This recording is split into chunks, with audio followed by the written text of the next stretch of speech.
Olá a todos, sejam bem-vindos ao Mundo e Notas de Todo o Mundo. Vamos para mais uma nota.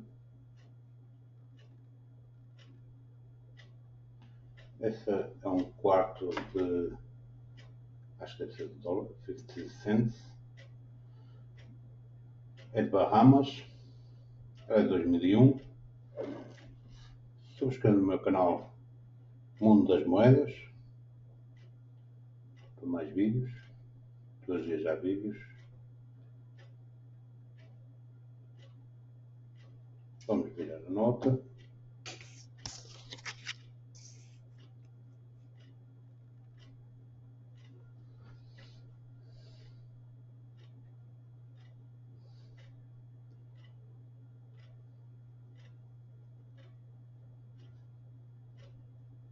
Obrigado a todos, compartilhem, deixem aquele like e até o próximo vídeo.